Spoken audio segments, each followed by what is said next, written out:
Waalaikumsalam Waalaikumsalam warahmatullahi warahmatullahi wabarakatuh. wabarakatuh.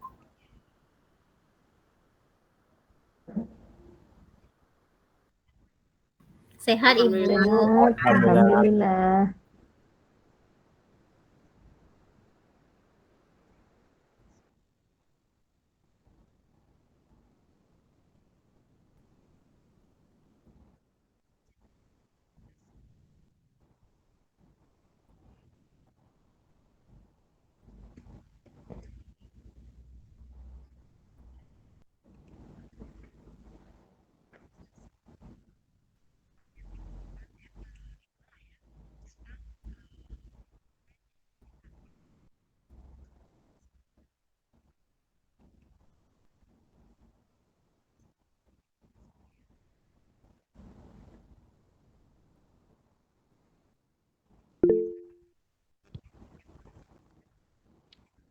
Baik, Bu Aja. Assalamualaikum warahmatullahi wabarakatuh. Waalaikumsalam. Sebelum kita memulai kegiatan kita pada siang hari ini, alangkah lebih baiknya kita memulainya dengan memanjatkan rasa puji syukur kita kepada Allah Subhanahu wa taala yang telah memberikan kesempatan, kesehatan dan kita bisa dipertemukan di ruang meeting ini. Untuk itu kita mulai dengan bismillahirrahmanirrahim. Al-Fatihah.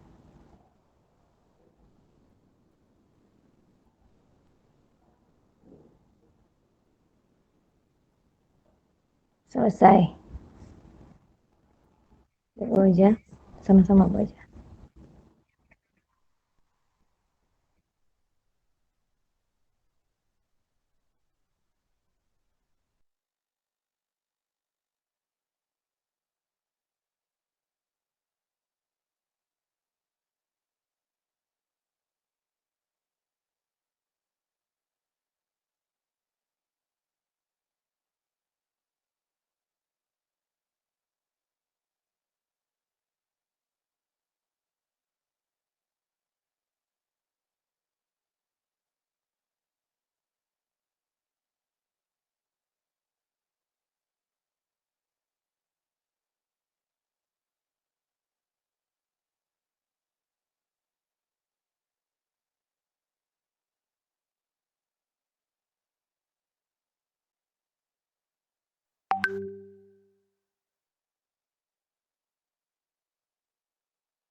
Bu fasilitator, terima kasih. Jadi di sini saya melihat murid itu adalah sumber belajar bagi saya. Kenapa? Karena di dalam diri murid itu banyak hal-hal yang bisa kita pelajari. terutama dengan bisa kita memahami mereka secara utuh, maka kita akan berpikir bagaimana kita bisa melaksanakan pembelajaran sesuai dengan apa yang mereka pikirkan dan apa yang mereka mau. Sehingga dengan kita tahu dengan kebutuhannya, kalau di dalam diri kita belum memiliki ilmu untuk mencapai kebutuhannya, tentu kita bisa belajar terlebih dahulu. Maka saya melihat murid itu adalah sumber pembelajaran kita. Dan bahkan bisa juga dari murid itu kita bisa belajar hal-hal yang baru ketika kita bisa menggali potensi mereka. Mungkin itu Bu Oja, terima kasih atas waktunya.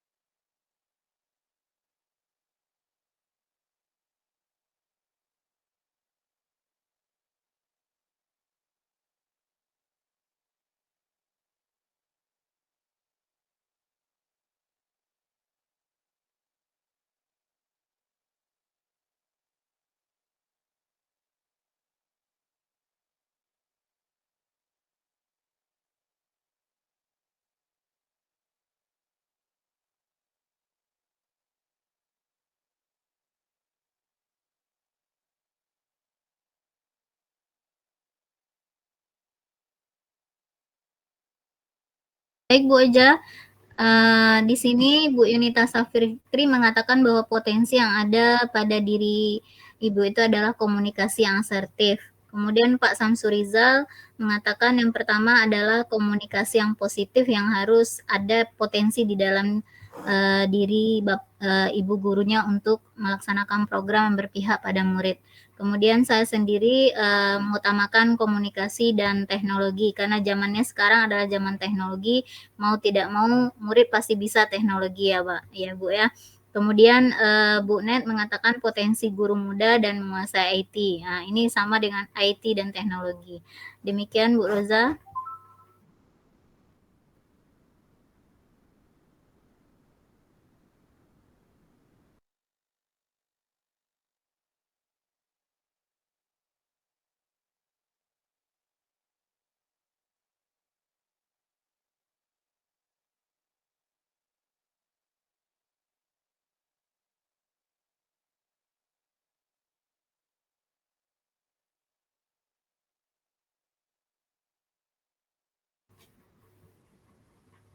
Baik, terima kasih. Ya, baik. Terima kasih Bu Roza. Di sini ada 2 faktor penting. Yang pertama itu biotik, yaitu adalah si pelaku dari pelaksana program itu tersebut, yaitu baik dari pimpinan sekolah, guru, majelis guru, dan juga murid itu sendiri, dan tidak lepas dari bimbingan atau arahan dan juga masukan dari orang tua atau wali murid.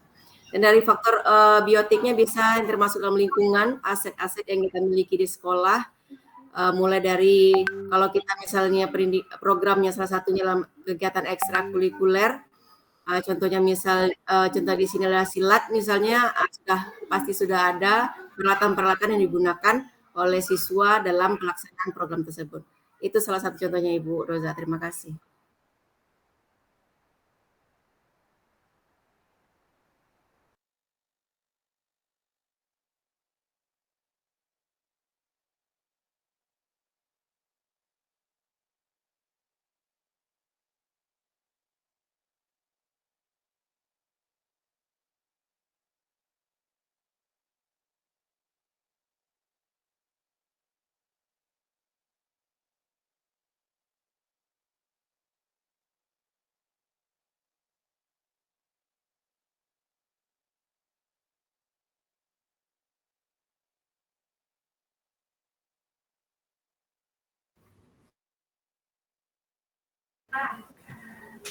Baik, Bu Oja. Jadi kesimpulan kita hari ini menurut saya adalah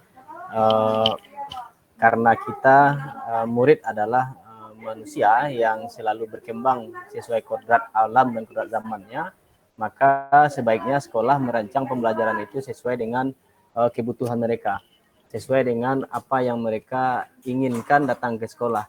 Sehingga ketika mereka datang ke sekolah itu mereka bisa merdeka, tidak terperintah, tapi datang ke sekolah itu karena ada satu harapan yang didapatkannya untuk mengisi hidupnya, mengisi jiwanya, mengisi pikirannya agar masa depannya lebih baik ke depannya. Mungkin itu Bu Oja, terima kasih.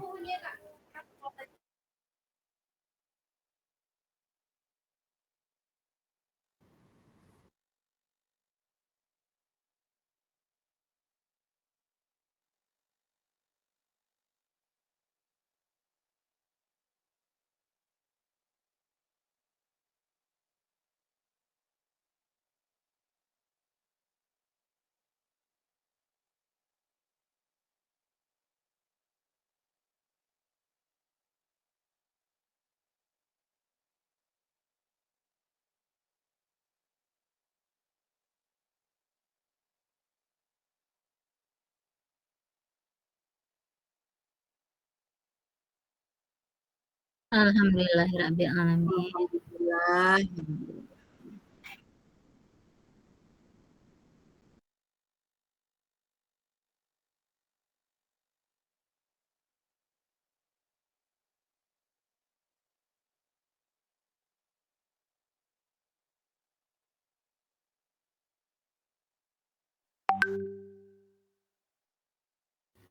Waalaikumsalam. Waalaikumsalam warahmatullahi wabarakatuh.